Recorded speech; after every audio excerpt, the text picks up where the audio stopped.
हाय मित्रांनो, ही एक काल्पनिक कहाणी आहे. याचा खऱ्या आयुष्याशी काहीही संबंध नाही. जास्त वेळ न घालवता मी थेट कहाणीवर येतो. ही गोष्ट आहे 2025 ची, जेव्हा मी परीक्षेसाठी मुंबईला निघालो होतो. मी नागपूरचा आहे.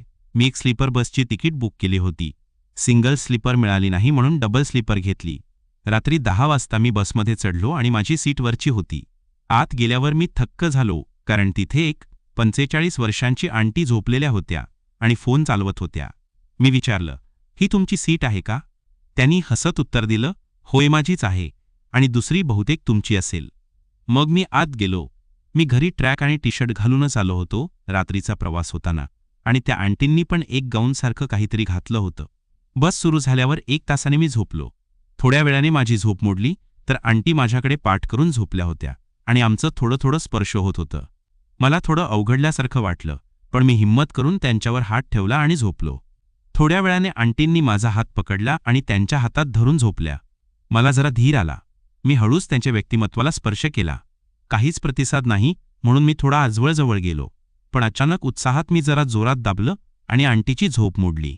त्या माझ्याकडे रागाने बघायला लागल्या. मी घाबरून माफी मागायला लागलो, सॉरी आंटी, मला माफ करा. थोडं नाटक आणि भावनिक बोलणं केल्यावर त्या शांत झाल्या आणि पुन्हा झोपल्या. मग आम्ही बोलायला लागलो. मी थोडा आणखी भावनिक झालो आणि त्यांना जवळ येऊन झोपायची विनंती केली. त्या म्हणाल्या, ठीक आहे, पण नीट झोपायचं हा. मग त्या माझ्याकडे तोंड करून झोपल्या आणि मी त्यांना मिठी मारून झोपलो. थोड्या वेळाने मी म्हणालो, आंटी तुम्ही दुसऱ्या बाजूला तोंड करून झोपा ना, मला नीट झोपता येईल. आंटी हसल्या आणि म्हणाल्या, का रे, तुला तर मला चिकटून झोपायचं आहे ना? मी म्हणालो, हो आंटी, पण तुम्ही तिकडे तोंड करा ना, मग मी चांगलं झोपेन. आंटी म्हणाल्या, सांग बरं खरं कारण काय, आणि खोटं बोललास तर मला स्पर्शही करू देणार नाही. मी घाबरलो आणि म्हणालो, आंटी तुम्ही रागवाल. त्या रागाने म्हणाल्या, आता स्पर्शही करू नकोस. मी पटकन म्हणालो, सांगतो ना, तुम्ही तिकडे तोंड केलं तर मी तुमच्या व्यक्तिमत्वावर हात ठेवून झोपेन. आंटी हसल्या आणि म्हणाल्या, फक्त हात ठेवायचा आहे की आणखी काही? मी थोडा विचार केला आणि म्हणालो, आंटी तुम्ही झोपल्या होत्या तेव्हा तुमचं गाऊन थोडं वर गेलं होतं, मला खूप छान वाटलं. आंटी म्हणाल्या, अरे बाळा, तू आलास म्हणून मी गाऊन नीट केलं नाही, तर मी फक्त गाऊनमध्ये झोपते. मी म्हणालो, म्हणजे खाली काहीच नाही? आंटी म्हणाली, नाही रे. मी म्हणालो, आंटी मला काही बोलू नका, तुमचं गाऊन मला द्या, मी ते घेऊन झोपतो. आंटी हसल्या आणि म्हणाल्या, ठीक आहे घे, पण आता शांत झोप, तू माझ्या मुलासारखा आहेस. मुलं आईजवळ झोपतात तसं झोप. मला त्यांचं गाऊन मिळालं. मी ते जवळ घेतलं आणि झोपलो. आंटी मला बघून हसल्या आणि म्हणाल्या, तुला इतकं आवडलं तर हे घे, माझं दुसरं गाऊन हे मी दिवसभर घातलं होतं, तुला जास्त आवडेल. मग त्या माझ्याकडे अस्तित्व करून झोपल्या. मी त्यांच्यावर हात ठेवला तर त्यांनी माझा हात पकडून त्यांच्या व्यक्तिमत्वाकडे ठेवला. मी हळूच स्पर्श केला तर त्यांनी माझ्या हातावर टपली मारली. मी पुन्हा थोडा जोरात दाबलं. त्या म्हणाल्या, काय करतोस? मी म्हणालो, आंटी तुम्हीच म्हणालात ना, मी तुमचा मुलगा आणि मुलं आईच्या जवळ असं झोपतात. आंटी हसल्या आणि म्हणाल्या, ते लहान मुलं करतात, तू मोठा झालास ना?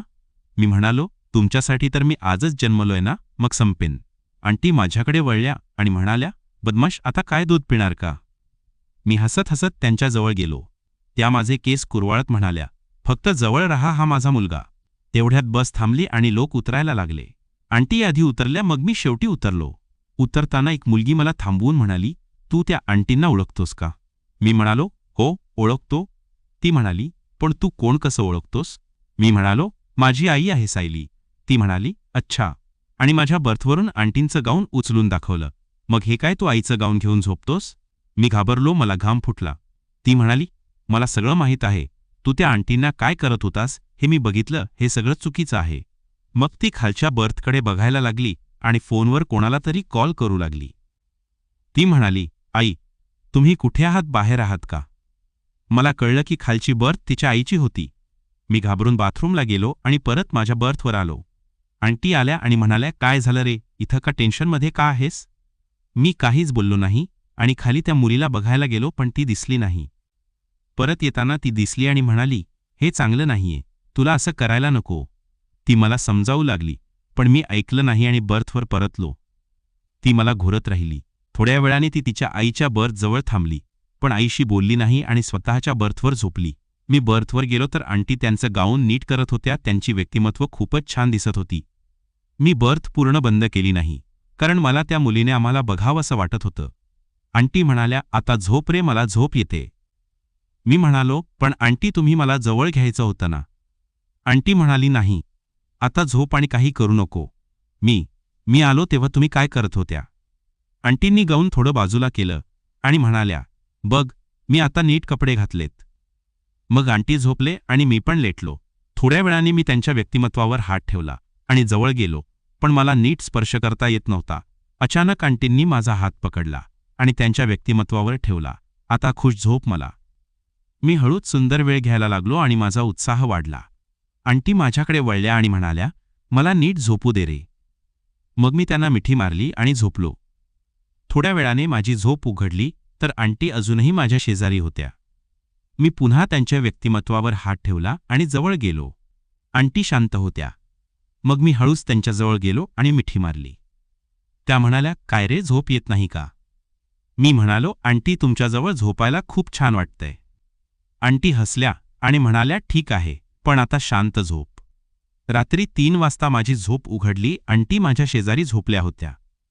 मी पुन्हा त्यांना जवळ घेतलं आणि मिठी मारली. आंटी जाग्या झाल्या आणि म्हणाल्या, बाळा, आज झोपायचं नाही का? मी म्हणालो, आंटी तुमच्याजवळ असताना झोप कशी येईल? आंटी हसल्या आणि मला जवळ घेतलं. मग आम्ही थोडं बोललो आणि पुन्हा झोपलो. तेवढ्यात कोणीतरी बर्थ जवळून आवाज दिला, आई आई. आंटी घाबरल्या आणि म्हणाल्या, माझी मुलगी आहे बाहेर. मी बघितलं तर तीच मुलगी बाहेर उभी होती. ती आत आली आणि म्हणाली, आई, हे काय चाललंय? आंटी घाबरून स्वतःला झाकायला लागल्या. मी पण घाबरलो. ती म्हणाली, आई, तुम्ही कालपासून इथे काय करताय? तुम्ही तर खालच्या बर्थवर होत्या ना? मग मला कळलं की आंटींची बर्थ खालची होती, पण एका म्हाताऱ्या आजींसोबत त्यांनी जागा बदलली होती. त्या आजींचे नवरे वरच्या बर्थवर होते, पण त्यांना चढता येत नव्हतं म्हणून आंटीवर आल्या होत्या. त्या मुलीला वाटलं होतं की तिची आई खालीच आहे. ती मुलगी म्हणाली, आई, तुम्ही असं कसं करू शकता? मला लाज वाटते.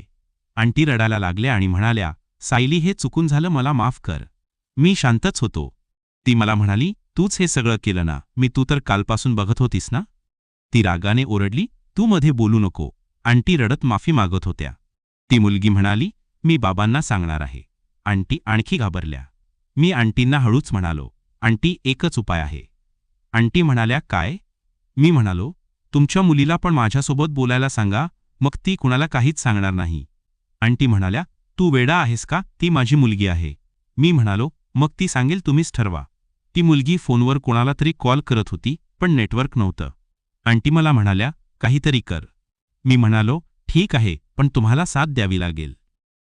बस मुंबईच्या दिशेने निघाली होती. रात्रीचे 3:30 वाजले होते. सायली तिच्या खालच्या बर्थवर परत गेली आणि आंटी मला म्हणाल्या, रोहन, आता शांत झोप रे, उद्या सकाळी आपल्याला उतरायचं आहे. मी हो म्हणालो आणि आंटींना मिठी मारून झोपलो. पण माझ्या डोक्यात विचारांचं काहूर माजलं होतं. सायलीचं ते रागाने मला घोरणं, आंटींची ती घाबरलेली नजर, सगळं डोळ्यासमोर फिरत होतं. थोड्या वेळाने बस एका ढाब्यावर थांबली. आंटी म्हणाल्या, चल थोडं चहा घेऊया, मला झोप येत नाहीये. मी आणि आंटी खाली उतरलो. ढाब्यावर रात्रीची शांतता होती. फक्त काही ट्रकवाले चहा घेत बसले होते. आम्ही 2 कप चहा घेतला आणि एका बाकावर बसलो. आंटी शांत होत्या, त्यांच्या चेहऱ्यावर काळजी दिसत होती. मी विचारलं, आंटी, तुम्ही ठीक आहात ना? त्या हसल्या आणि म्हणाल्या, हो रे, पण सायलीचा राग अजून मनात आहे. ती खूप संवेदनशील आहे. तिला हे सगळं पचवायला वेळ लागेल. मी, आंटी, ती सांगणार नाही ना कोणाला? आंटी, नाही रे, ती माझी मुलगी आहे, मला ओळखते, पण तिला समजावावं लागेल. तेवढ्यात सायली ढाब्यावर आली. तिचे डोळे लाल झाले होते, बहुतेक रडली असावी. ती आमच्याकडे बघून थांबली आणि मग जवळ आली. ती म्हणाली, आई, तुम्ही इथे? मला वाटलं तुम्ही बसमध्ये आहात. आंटी म्हणाल्या, सायली, ये बस बोलूया. सायली आमच्या शेजारी बसली. ती माझ्याकडे रागाने बघत होती. मी शांतच राहिलो. आंटी म्हणाल्या, सायली, रोहन माझ्यासाठी मुलासारखा आहे. काल रात्री जे झालं ते चुकून झालं, मला माफ कर. सायली, आई, मला तुमच्यावर राग नाहीये, पण हे सगळं बघून मला खूप वाईट वाटलं. आणि हा कोण आहे? तुम्हाला कसा ओळखतो? मी म्हणालो, सायली, मी नागपूरचा आहे. परीक्षेसाठी मुंबईला निघालोय. आंटींना बसमध्ये भेटलो. आमचं बोलणं झालं आणि मला त्यांच्याजवळ सुरक्षित वाटलं. सायली थोडं शांत झाली आणि म्हणाली, ठीक आहे, पण मला हे सगळं अजूनही नीट समजलं नाही. आंटींनी तिचा हात पकडला आणि म्हणाल्या, सायली, आयुष्यात कधीकधी असं होतं, पण आपण एकमेकांना समजून घ्यायचं. तू माझी सगळ्यात मोठी ताकद आहेस. सायलीच्या डोळ्यात पाणी आलं आणि ती आंटींना मिठी मारून रडायला लागली. मला पण थोडं भावनिक वाटलं. चहा संपून आम्ही बसमध्ये परतलो. सायली तिच्या बर्थवर गेली आणि मी आंटींना म्हणालो, आंटी आता सगळं ठीक होईल ना? आंटी हसल्या आणि म्हणाल्या, हो रे, तू काळजी करू नकोस. तू माझ्यासाठी खूप चांगला आहेस.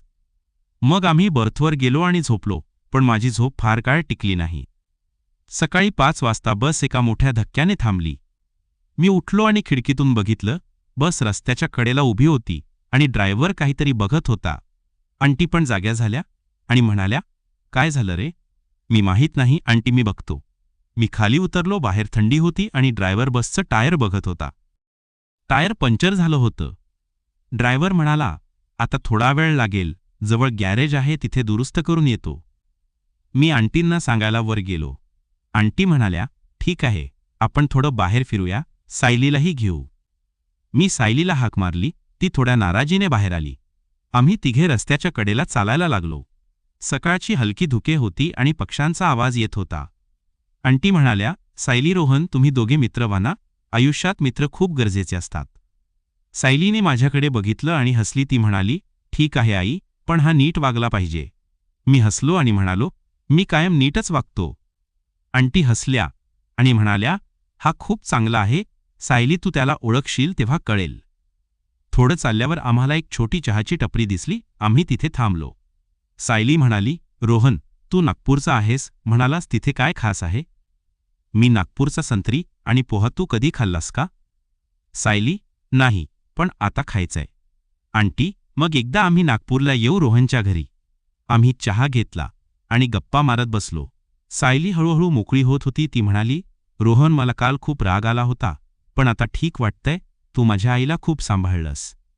मी सायली, आंटी माझ्यासाठी खूप खास आहेत आणि आता तू पण. तेवढ्यात बसचा हॉर्न वाजला. ड्रायव्हरने टायर बदलला होता. आम्ही परत बसमध्ये चढलो. आंटी म्हणाल्या, आता मुंबईजवळ आले रोहन, तुझी परीक्षा कधी आहे? मी उद्या सकाळी. आंटी, सायली, मग तुला शुभेच्छा, पास होऊ. हम बस मुंबई स्टेशनवर पोहोचली. सकाळचे 8 वाजले होते. आम्ही तिघे खाली उतरलो. आंटी म्हणाल्या, रोहन, तुझं सामान घे आणि नीट जा, आम्हाला इथून रिक्षा घ्यायची आहे. मी, आंटी, तुम्ही कुठे राहता मुंबईत? आंटी, आम्ही ठाण्यात राहतो. तू कधी आलास तर भेटायला ये. मी माझी बॅग घेतली आणि आंटींना मिठी मारली. सायलीलाही हात जोडून म्हणालो, सायली, मला माफ कर आणि मित्र म्हणून स्वीकार. सायली हसली आणि म्हणाली, ठीक आहे मित्र, पण आता नीट रहा. आंटी आणि सायली रिक्षात बसल्या आणि निघून गेल्या. मी स्टेशनवर उभा राहिलो आणि विचार करत होतो, एका रात्रीत किती काही बदललं. आंटींमुळे मला एक नवीन कुटुंब मिळालं आणि सायलीमुळे एक नवी मैत्री. मी परीक्षेसाठी माझ्या हॉस्टेलकडे निघालो. मनात एकच विचार होता, आयुष्य कधी कसं वळण घेईल कोणालाच माहीत नाही, पण या प्रवासाने मला खूप काही शिकवलं. तुमच्या मते ही गोष्ट पुढे कुठे वळण घेईल? काही खास कल्पना असतील तर कमेंटमध्ये जरूर लिहा. व्हिडिओ आवडल्यास तुमचं प्रेम लाईकच्या रूपात दाखवा आणि चॅनलवर नवीन असाल तर सबस्क्राईब करून सपोर्ट करा. बेल आयकॉन दाबून सर्वात आधी नवीन व्हिडिओ बघण्याची संधी मिळवा. भेटूया पुन्हा पुढच्या भागात. धन्यवाद.